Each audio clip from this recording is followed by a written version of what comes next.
Армысыздар достар. Бүгін сіздермен қолдың пельменін жасайтын боламыз. Видео басталмас бұрын менің каналыма тіркеліп, лайк басуды ұмытпаңыздар.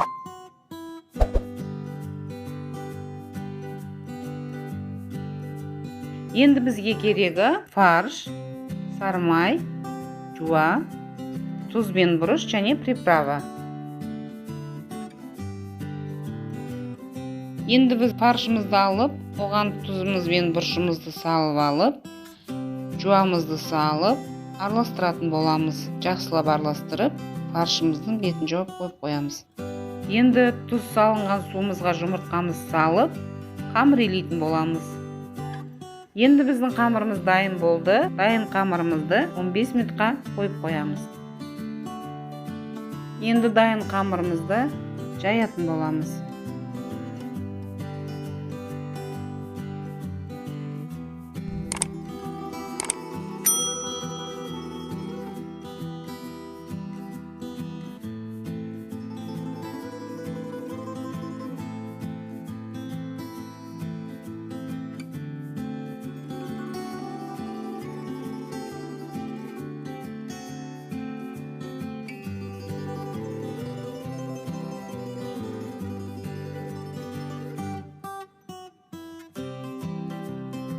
Енді қамырымыз дайын болды.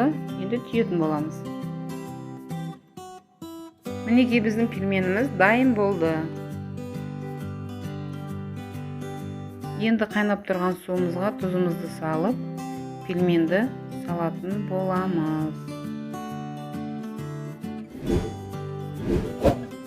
Енді керемет дәм беретін приправа қосамыз. Және 15-20 минут пісіріп аламыз.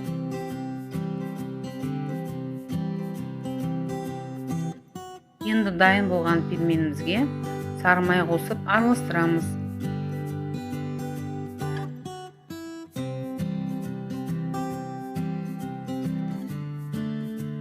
Мінекей біздің пельменіміз дайын болды.